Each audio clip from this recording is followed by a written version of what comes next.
오늘은 헤세드는 헤세드를 낳는다, 이런 제목의 말씀 함께 나누겠습니다.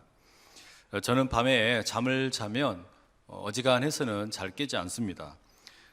지진이 일어나거나 엄청난 사건이 일어나지 않는 한은 깨지 않고 잘 잡니다. 근데 그렇게 잘 자는데 제가 잠에서 벌떡 일어나는 경우가 있어요. 언제냐면 이 집에서 키우는 강아지가 혀로 제 얼굴을 핥을 때입니다. 지금 한 2년 정도 집에서 키우고 있는데 이 말티즈가 아침에 저에게 올라와 가지고 혀로 얼굴을 핥으면 그건 아직도 적응이 안 돼요. 그래서 그냥 잠이 확 달아난다라는 말이죠. 아마 오늘 우리가 본문에 읽었던 이 보아스도 그랬던 것 같습니다. 하루 종일 인부들이 타작을 제대로 하는지 감독을 하고 또 함께 일하면서 참 피곤한 하루를 보냈습니다. 그러나 참 기쁨이 넘쳤죠. 하나님께서 허락하신 풍성한 추수의 기쁨 누리면서 하루 일과를 마치고 배불리 식사도 하고 또 술도 한잔하고 이러면서 아마 기분 좋게 여러 가지 흥겨운 시간들을 보냈을 겁니다. 그리고 이제 모든 잔치들을 끝내놓고 나서 그냥 집으로 돌아갈 수가 없었습니다. 왜냐하면 타작을 해놓은 이 곡식 더미를 혹여나 도둑님께서 오셔서 가져가면 안 되니까 한켠에 임시 숙소를 마련해놓고 그 지키기 위해서 잠자리에 들어가는 것이죠. 그렇게 임시 숙소에 들어가 이제 막 잠이 들려고 하는데 뭔가 바스락바스락하는 소리가 들립니다. 그리고 이상하게 몸에 한기가 느껴지는 겁니다. 여러분, 우리가 추우면 몸을 웅크리지 않습니까? 그러면서 몸을 돌리는데 깜짝 놀라게 됩니다. 뭔가 사람의 형체가, 이 실루엣이 눈에 희미하게 보였기 때문입니다. 이 상황을 이 세번역 성경이 참 그럴싸하게 번역을 해 놓았습니다. 8절인데요. 한밤중이 되었을 때에 보아스는 으시시 떨면서 돌아 눕다가 웬 여인이 자기 발치개에 누워 있는 것을 보고 깜짝 놀라면서, 아니 도대체 이 여자가 언제 여기 와 있었을까? 너무 놀란 것이죠. 그래가지고서는 여러분, 이렇게 되면 어떻게 합니까? 본능적으로 소리 지르지 않았을까요? 아마 모르긴 해도 도둑이야 이라고 생각을 하면서 소리 질렀을 겁니다. 그런데 우리가 함께 읽은 이 개역 개정은 9절의 번역을 너무 점잖게 번역을 해놓았습니다. 네가 누구냐, 이렇게 번역을 해놓은 거예요. 아니 여러분, 지금 그 도둑이 올지도 모르는 상황에 타작마당을 지키고 있는데 낯선 사람이 들어오는 인기척이 느껴지는데 네가 누구냐, 이렇게 말하는 사람은 없죠. 그러니 이걸 그냥 우리가 흔히 하는 말로 표현하자면 누구냐, 이렇게 아마 번역이 되어야 되지 않겠어요? 아마 그런 우리가 느낌으로 읽을 수 있을 겁니다. 자, 그러니 이제 보아스가 그렇게 누구냐 소리를 지르니까 그 슬금슬금 몰래 들어왔던 룻이 자기 정체를 밝혀야 합니다. 9절에 이렇게 말하죠. 나는 당신의 종 룻이오니 당신의 옷자락을 펴 당신의 여종을 덮으소서. 이는 당신이 기업을 물을 자가 됨이니이다. 여기서 룻이 이제 자기가 누구인지를 밝혔습니다. 이름을 드러냈죠. 당신의 여종입니다. 룻입니다. 충분히 이해할 수 있는 상황입니다. 그런데 이어지는 내용은 조금 낯섭니다. 당신의 옷자락으로 여종을 덮어주십시오. 또 당신이 기업 물을 자가 됨이니이다. 이런 말들은 조금 이 상황에 어울리지 않습니다. 왜 그런 거 아니? 이 지금 타작 마당에 룻이 숨어 들어오기 전에 룻과 나오미가 함께 작전을 계획하지 않았습니까? 그때 이 시어머니 나오미가 룻에게 이렇게 말했습니다. 4절인데요. 그의 발치 이불을 들고 거기 누우라. 그가 네 할 일을 네게 알게 하리라. 그 보아스의 침실에 들어가 가지고 그냥 누워 있으면 보아스가 알아서 뭐 해야 될지 알려줄 것이다, 이렇게 이야기했단 말이에요. 그리고 룻도 뭐라고 대답합니까? 시어머니가 자신에게 지시한 대로 예, 그렇게 하겠습니다 라고 답변을 했죠. 그런데 오늘 정작 이 본문의 사건의 현장을 한번 보십시오. 룻이 보아스의 말을 기다리지 않고 누구냐라고 물으니까 저 보아스에게 뭐라 그래요? 룻입니다 라고 말한 다음에 그 다음에 그러면 이제 보아스가 뭐라고 말할 걸 기다려야 되는데 보아스의 말을 싹둑 잘라버리고 뭐라 그럽니까? 내가 룻인데, 그렇게 한 다음에 당신이 무엇을 해야 됩니다 라고 자기가 이야기를 하는 거예요. 그러지 않습니까? 룻이 지금 보아스에게 보아스 당신이 무엇을 해야 됩니다 라고 지시를 하는 겁니다. 여러분, 그리고 이 룻이 보아스에게 말하는 것은 시어머니가 가르쳐 준 것도 아닙니다. 자기가 즉흥적으로 그 자리에서 만들어낸 이야기예요. 자, 그럼 여러분, 보아스에게 건네는 이 룻의 말을 우리가 가만히 주의 깊게 좀 생각을 해봐야 됩니다. 룻이 보아스에게 두 가지를 언급하죠. 첫 번째는 당신의 옷자락을 펴가지고 당신의 여종을 덮어주십시오, 이렇게 말합니다. 여러분, 이건 지금 뭐 룻이 한쪽으로 눈을 막 윙크를 막 날리면서 손가락을 갖다 대고 앙잉 막 이런 게 아니에요. 뭐 이런 지금 어떤 무슨 뭐 성적으로 유혹하는 그런 게 아니고 결혼하자라는 말입니다. 결혼해 달라고 프로포즈를 하는 겁니다. 이게 히브리 말로 룻이 자신을 표현하는 것을 추적해 보면 참 재미있습니다. 제일 처음에 룻이 보아스를 만났을 때 자기를 가리켜서 뭐라고 이야기했습니까? 2장 10절에 보시면 나는 이방 여인이거늘 당신이 어찌하여 내게 은혜를 베푸시며 나를 돌보시나이까. 룻이 보아스에게 자기를 소개하면서 이방 여인 노크리아라는 히브리 말을 쓰고 있습니다. 그런데 그 다음에 2장 13절에 가게 되면 룻이 이제는 자기를 뭐라고 그러냐면 나는 당신의 하녀 중에 하나와도 같지 못하오나 당신이 이 하녀를 위로하시고 마음을 기쁘게 하는 말씀을 하셨나이다. 이제는 뭐라 그래요? 하녀라고 자기를 칭합니다. 이게 히브리 말로는 시프아라는 말이에요. 이 히브리어 말로 시프아는 하녀라고 번역해 놨는데 흔히 가정에서 일하는 여성 일꾼을 가리키는 말입니다. 그런데 오늘 본문에서는 지금 룻이 보아스에게 자기를 뭐라고 말합니까? 9절에 나는 당신의 여종 룻이오니, 여종이라고 말을 합니다. 히브리 말로 아마라는 말인데요, 이 구약학자들의 표현을 들어보니까 이 오늘 본문에 나오는 이 여종이라는 말과 앞서 이야기했던 하녀라는 말과 사실상 의미에는 큰 차이는 없다고 합니다. 별로 이렇게 차이 없이 뭐라 그럴까, 이렇게 주고받으면서 쓸 수 있는 말이라고 하는 거예요. 그런데 엄밀하게 이 둘을 구분하자면 사회적인 신분에서는 차이가 있다라는 거예요. 어떤 차이가 있냐? 오늘 여기 3장 9절에 나오는 룻이 자기를 여종이라고 말할 때 이 여종은요, 하녀와 달리 자신의 남자 주인과 결혼할 수 있는 자격이 있다라는 겁니다. 그러니까 지금 여러분, 이 룻이 말하는 게 뭡니까? 내가 당신과 결혼할 수 있는 자격이 있습니다, 여종입니다, 이렇게 지금 스스로를 어필하고 있는 겁니다. 아주 자신 있게 강력하게 이 남자에게, 보아스에게 말하는 거죠. 내가 당신과 결혼할 수 있는 사람입니다. 전에는 당신에게 내가 이방 여자였을 것이고, 그리고 전에는 내가 그냥 한 사람의 하녀였을지 모르지만 오늘 제가 이 자리에 이렇게 들어온 것은 당신에게 여종으로서 프로포즈하기 위해 왔습니다 라고 말하는 겁니다. 여성이지만 먼저 프로포즈를 하는 거예요. 오늘 여기 혹시 우리 여자 청년들 계시는지 모르겠어요.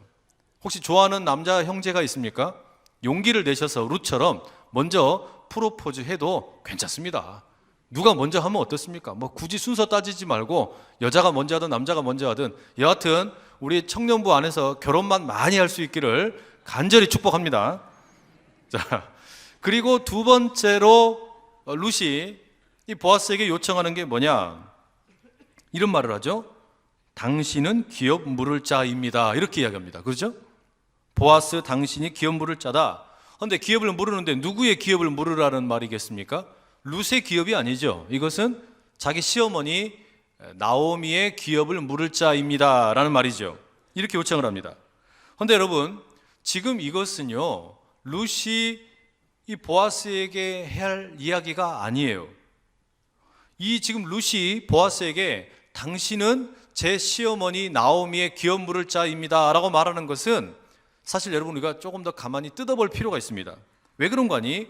이 맥락 속에서 룻이라는 이 며느리와 시어머니 나오미 사이에 서로를 얼마나 뜨겁게 사랑하는지 이걸 우리가 느낄 수 있기 때문에 그렇습니다. 자, 보세요. 본래 이 지금 타작 마당에 보아스가 잠들 것이고 그 침실로 습격을 해라, 이걸 계획했던 사람이 누굽니까? 시어머니인 나오미였어요. 나오미가 이런 일을 계획을 했죠.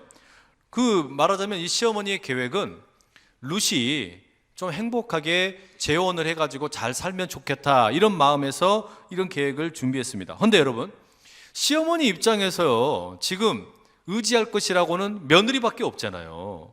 며느리 하나밖에 없는데 그 며느리가 재혼을 한다? 여러분, 이거 쉽지 않은 결단입니다. 그러지 않겠어요? 아니, 지금이야 이제 아들 죽어버렸으니까 사실상 며느리로서 자기를 봉양을 해야 되는 그런 책임도 없는 여성입니다.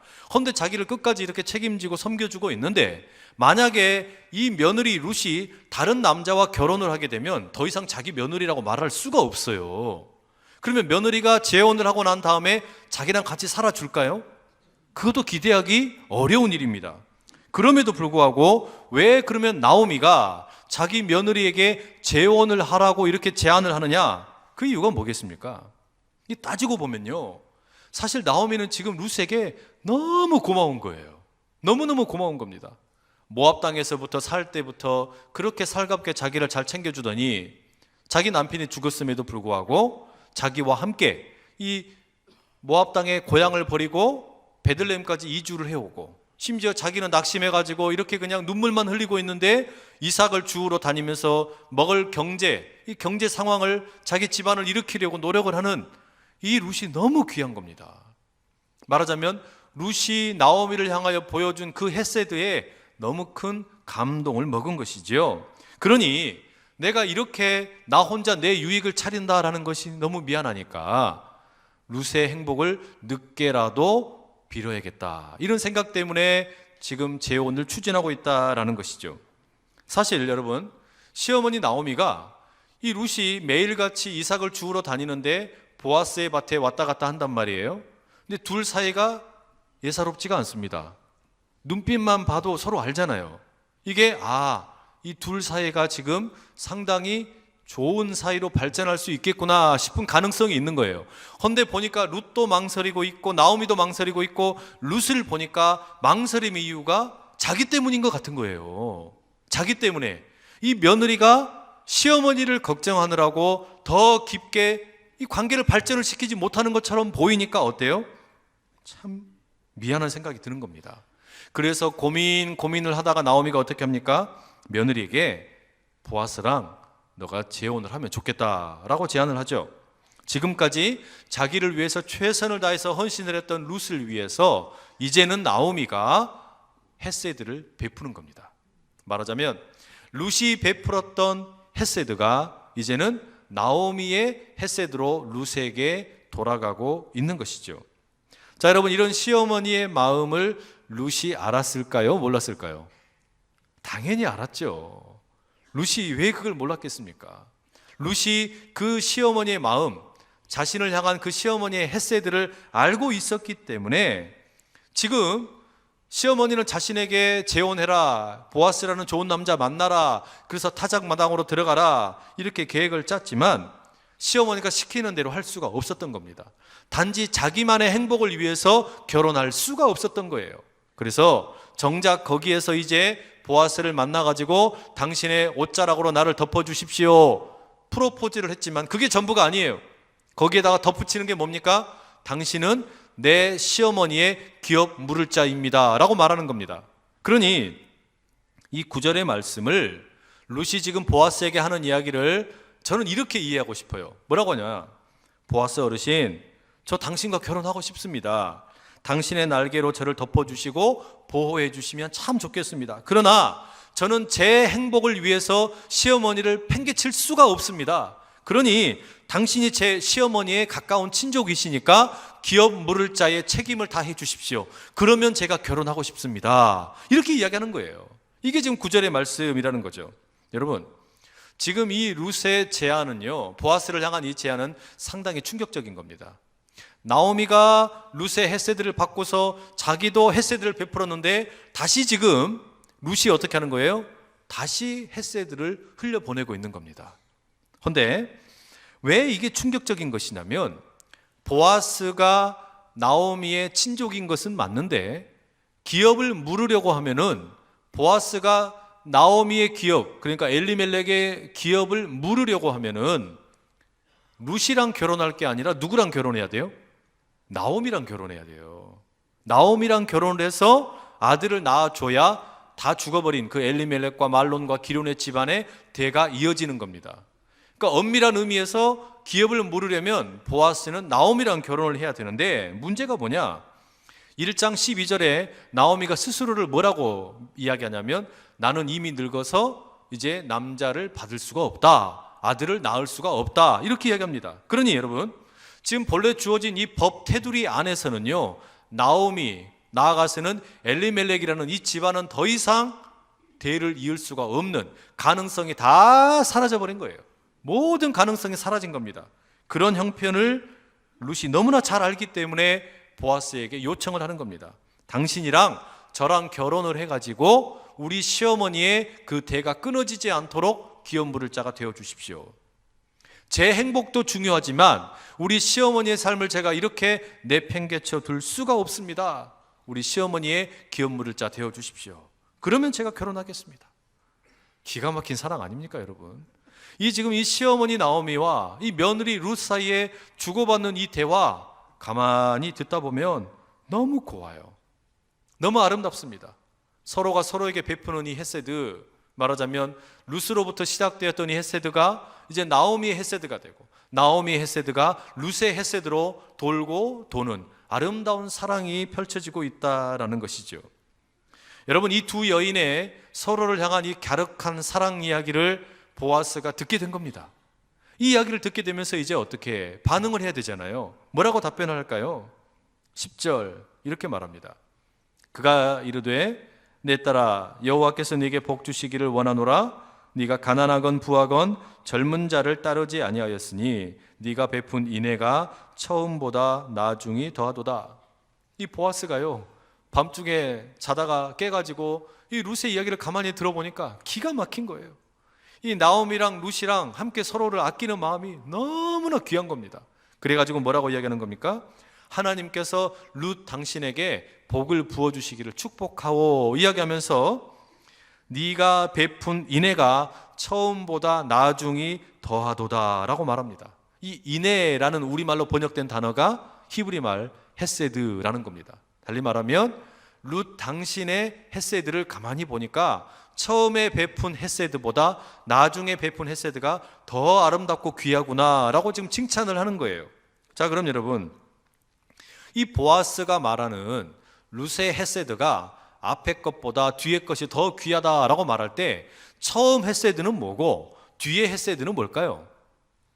여기에 대해서 사람들이 각기 다른 해석들을 조금씩 하시는데요, 저는 이렇게 이 이야기를 해석하고 싶어요. 처음 헤세드는 뭘까? 보아스가 여러분 룻을 처음 만난 자리가 어디였습니까? 룻이 이삭을 줍기 위해서 밭에 나와가지고 그 요청을 하는 자리였지요. 그때 보아스가 룻을 향해서 뭐라 그랬냐면, 내가 너에 대해서 다 들었다.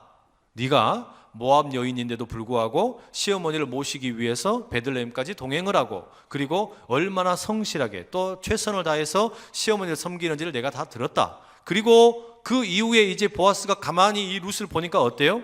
정말 성실하게 시어머니를 섬기는 겁니다. 너무 아름답게 섬기는 거예요. 그러니까 보아스가 말하는 첫 번째 처음 이 헤세드, 처음 인애라는 것은 이 룻이 시어머니를 모시기 위해서 자기 조국을 버리고 모압 땅에서 베들레헴으로 이주해 와서 지금껏 이삭을 주우면서 봉양했던 것, 이 헤세드를 말하는 겁니다. 그러면 두 번째 나중에 헤세드는 뭘까? 이 보아스가 말하는 건요, 오늘 밤에 행하고 있는 이 행동을 말하는 거예요. 이 밤에 자신이 잠자고 있는 타작마당 그 숙소에 몰래 들어와가지고 룻이 이야기하지 않습니까? 자기가 그냥 단지 남자를 구하려고 했다면, 남편을 구하려고 했다면 보아스 같은 늙은 남자를 찾아올 이유가 없다라는 거예요. 아니, 굳이 만약에 자기의 행복을 구하려고 했다면 자기가 그냥 결혼을 해서 재혼을 해서 행복한 가정을 꾸리려고 했다 그러면 좀 잘 사는 사람이든지 아니면 좀 돈이 없든지 상관없이 젊은 남자를 쫓아갔을 것인데, 네가 단지 결혼을 해서 너의 행복을 위해서가 아니라 기업 물을 자, 바로 자신의 시어머니의 기업을 물을 자를 찾기 위해서 나에게 찾아왔다라는 이 행동을 보니까 이 인애가 정말 너무 귀하다, 이 이야기입니다. 지금까지 모압에서 베들레헴까지 섬겼던 그 헤세드도 너무 귀한데 오늘 내게 찾아와서 나랑 결혼해 주십시오라고 요청하는 룻 당신의 이 헤세드가 정말 귀합니다 라고 좀 칭찬을 하는 거예요. 여러분 멋있죠? 참 귀한 이 어떤 헤세드의 흐름을 우리가 이 보아스의 말을 통해서 알 수가 있습니다. 자, 이렇게 두 여인 사이의 아름다운 사랑 이야기를 듣고 나니까 보아스도 뭔가 해야 될 거 아닙니까? 그죠? 이게 뭐라고 이야기해요? 11절 이렇게 답변합니다. 그리고 이제 내 딸아 두려워하지 말라. 내가 네 말대로 네게 다 행하리라. 네가 현숙한 여자인 줄을 나의 성읍 백성이 다 아느니라. 보아스도 지금 뭐 하는 거예요? 이 두 여인이 서로를 향해서 헤세드를 보여주었던 것처럼 나도 그러면 헤세드로 돕겠다라고 말하는 겁니다. 그러면서 뭐라 그러냐면 이 룻을 먼저 안심을 시키는 겁니다. 동네 사람들이 룻 당신에 대해서 절대로 색안경을 끼고 보지 않는다. 사람들이 자기를 가리켜서 혹시라도 이렇게 밤에 돌아다니니까 창녀처럼 볼까봐, 혹은 안 좋은 어떤 의도를 가지고 이 나이 많은 그러나 돈이 많은 보아스에게 접근한 것으로 볼까봐 오해할 수 있잖아요. 그런데 지금 그런 룻을 안심을 시키는 겁니다. 너는 동네 사람들로부터 현숙한 여인이라고 이미 알려져 있다라고 말합니다. 그러면서 보아스가 뭐라 그러냐, 이 11절에서 지금 결혼하자, 그 룻의 프로포즈에 예스 하는 겁니다. 응답을 하는 거예요. 자, 그럼 여러분, 우리가 지난 시간에 이 보아스를 가리켜서 2장 1절에 유력한 자라고 했던 말 기억나십니까? 깁보르 카일이라는 말. 이 하일이라는 말이 남자에게 사용될 때는 유력한 자였는데 여자에게 사용될 때는 현숙한 여자가 된다 그랬잖아요. 오늘 여기 본문에 나오는 이 3장 11절에 보아스가 룻을 가리켜서 현숙한 여자라고 부르고 있습니다. 그러니 지금 이 하일이라는 남자, 유력한 남자 보아스와 하일이라는 여자, 현숙한 여자 룻이 드디어 약혼을 하게 되는 겁니다. 둘이 서로 눈빛만 봐도 아니까 이제 우리 둘이 결혼하자라고 약속을 하게 된 거예요. 그런데 이게 전부가 아니죠. 룻이 요구한 것은 단지 결혼이 아니라 시어머니의 기업 물을 자가 되어 주십시오, 이것도 같이 요구하지 않았습니까? 그럼 여기에 대해서도 뭔가 응답이 있어야 돼요. 그게 12절과 13절에 나옵니다. 12절에 보아스가 이렇게 말하죠. 참으로 나는 기업을 물을 자이나 기업 물을 자로서 나보다 더 가까운 사람이 있으니. 이어지는 13절이랑 계속 나오는 내용이 있는데 정리하자면 이런 겁니다. 보아스가 지금 룻으로부터 두 개의 요청을 받은 거예요. 하나는 결혼해 달라라는 요청이고 또 하나는 시어머니의 기업에 물을 자가 되어 달라라는 요청인데, 결혼을 해 주는 것은 내가 결정할 수 있는 일이다. 그래서 나는 거기에 대해서 예스 말해 준다. 그러나 기업을 물으는 것은 내가 결정한다고 되는 일은 아니다. 나는 얼마든지 그렇게 하겠다. 그래서 너의 요청대로 시어머니 나오미의 기업 물을 자가 되겠다. 헌데 그것을 하기 위해서는 절차가 필요하다. 내가 나오미에게 가까운 친족인 것은 맞지만 나보다 더 가까운 친족이 있다. 그러면 율법을 따르자면 가까운 친족에게 먼저 우선순위가 있으니까 그 사람에게 먼저 물어보고 그 사람이 못하겠다고 하면 내가 얼마든지 하겠다라고 말하는 겁니다. 여러분, 사실 지금 이게 아슬아슬하죠. 혹시라도 만약에 그러면은 보아스가 아닌 다른 가까운 친족이 기업을 물으겠다 해버리면 어떻게 되는 거예요? 보아스와 룻은 결혼이 파토나는 겁니다. 그런 위험 부담이 있음에도 불구하고 보아스가 절차를 지키는 거예요. 자신의 헤세드를 베푸는데 그럼에도 불구하고 그 규칙을 따르겠다라는 겁니다. 무엇을 믿는 거냐면 그 당시의 사회 가운데 기업 물을 자가 있었으면 진즉에 기업 물었지요. 그렇게 친족이 재산을 다 잃어버리고 아들들이 없어가지고 가문을 이을 수가 없는데 이런 상황에 과부가 되어가지고 돌아온 이 룻을, 나오미를 보면서 도와야겠다라는 가까운 친족이 있으면 진작에 그렇게 했겠죠. 근데 아무도 하지 않았단 말이죠. 그러니 지금 이 뭡니까? 보아스가 하는 말이 뭐냐면 아마 없을 것이다. 아마 없을 것이다. 그러나 우리가 이 문제를 정확하게 매듭을 지어야 된다. 바로 그런 차원에서 응답을 하고 있는 것입니다. 결국 여러분, 이게 뭘 의미하는 겁니까? 보아스는요, 룻의 헤세드를 보고 나오미가 헤세드로 응답한 것을 보았고요. 그리고 그 나오미 헤세드에 대해서 또 룻이 다시 헤세드를 베푸는 걸 보았고, 이 두 여인이 서로 간에 베푸는 이 헤세드를 보면서 너무 감동을 받아가지고 자기도 헤세드를 베푸는 거예요. 이거 기가 막히지 않습니까, 여러분? 이게 너무 아름답습니다. 여러분, 우리가 서로 간에 요한 1서의 말씀처럼 우리가 사랑하는 자들아, 우리가 서로 사랑하자. 사랑은 하나님께 속한 것이다. 우리가 그렇게 서로를 사랑하면요, 뜻밖의 하나님께서 또 다른 헤세드를 우리 가운데 부어주실 줄로 믿습니다. 내가 상대방을 향해서 베푼 헤세드가 상대방이 또 다른 누군가에게 돌고, 또 헤세드가 돌고 돌다 보면 이 공동체 전체가 헤세드의 공동체가 된다라는 거예요. 필요 이상의 사랑을 베푸는 겁니다. 자신에게 손해가 있을 것을 뻔히 알지만, 자신에게 위험이 있을 것을 뻔히 알지만, 그럼에도 불구하고 지금 나오미와 룻은 서로를 향해서 아낌없이 사랑을 베푸는 거예요. 그랬더니 이 사랑에 감동한 보아스가 자기를 또 아끼지 아니하고 사랑을 베푸는 겁니다. 이 사랑이요, 얼마나 크고 놀라운지 모릅니다. 여러분, 오늘 본문을 제가 가만히 묵상하면서 생각나는 이야기가 하나 있었습니다. 부유한 환경에서 자란 이 니콜라스 윈턴이라는 할아버지의 이야기였습니다.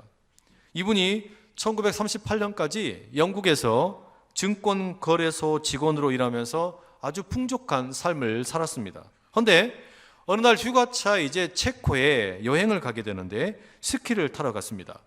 거기서 수많은 이 유태인들이 수용소에 갇혀가지고 죽어가는 것을 목격하게 된 겁니다. 그리고 이 사람이 마음에 결심을 하는 거예요.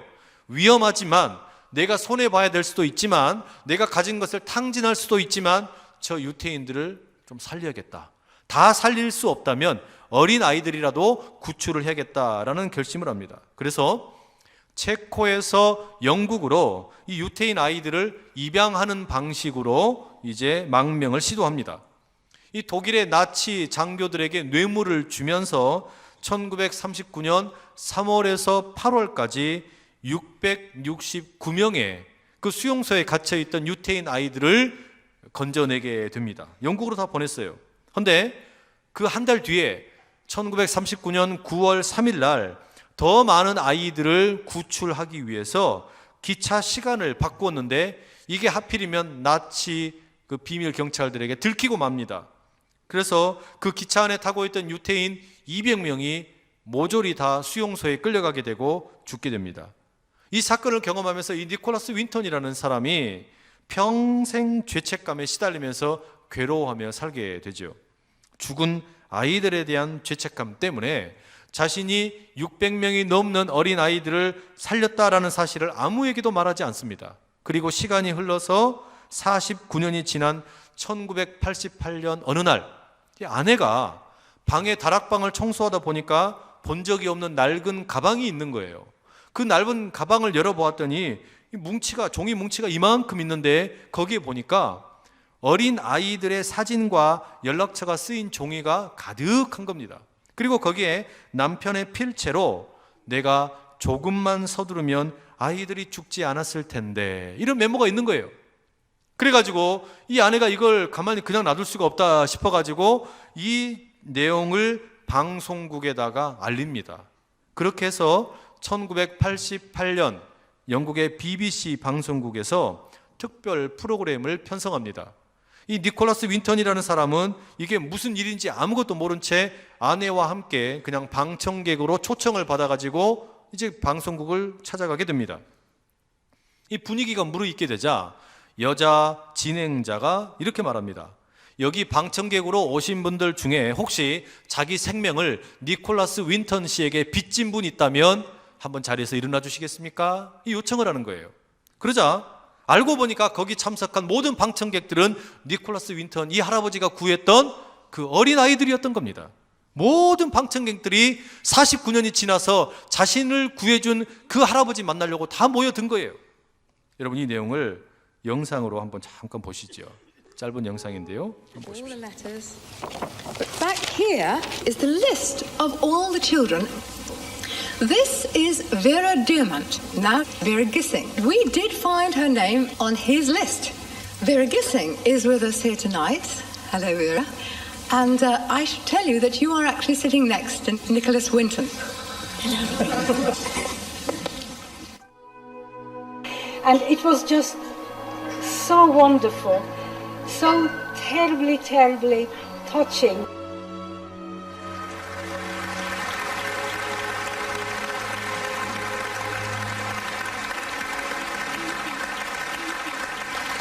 ask, is there anyone in our audience tonight who owes their life to Nicholas Winton? If so, could you stand up, please?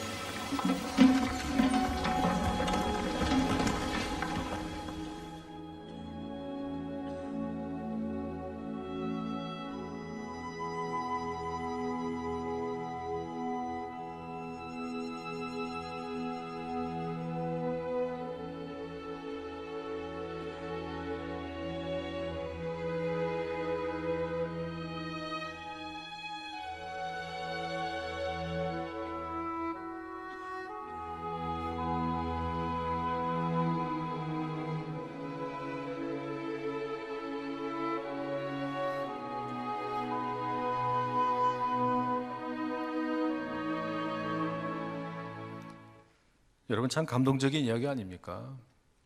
전쟁 한복판에서 그냥 자기 한 목숨 간수하기도 쉽지 않은 그런 시대였을 텐데 자기 재산을 허비하면서 생명을 살리겠다고, 그것도 한두 명이 아니라 669명의 아이들, 그런데 더 많이 살리지 못했다고 죄책감에 시달리며 살았던 이 한 할아버지 이야기 너무 귀하지 않습니까?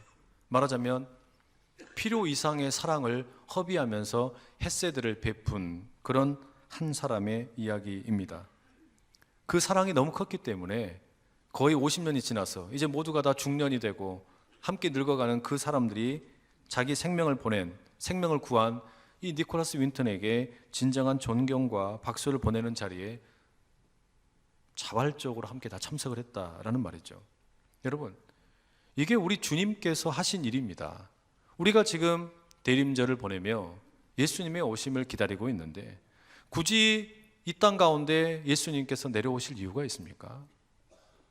죽어가는 자들을 위해서 그냥 내버려둬도 되는데 하나님께서 넘치는 사랑으로, 필요 이상의 사랑으로 하나님께서 예수 그리스도를 이 땅에 보내주셔서 하늘 보좌를 버리고 이 땅에 낮고 낮은 자리로 오셔서 그 모든 자들을 향해 그 사랑을 보여주셨고 십자가에 죽으시기까지 그 사랑을 확증해 주셨고 부활하심으로 그 능력을 보여주셨단 말이죠. 그런데 주님께서는 우리에게 그 일을 이제 맡기셨어요. 이 헷세드의 사랑을 다른 누군가에게 또 흘려보내라고 맡기셨다라는 말이죠. 모든 백성들이, 모든 사람들이, 모든 민족이 주께로 나오기까지 우리 주님께서는 저 할아버지처럼 눈물 흘리고 계시는 겁니다. 기다리고 계신다라는 말이에요. 주님의 헷세드가 내게 먼저 찾아왔습니다.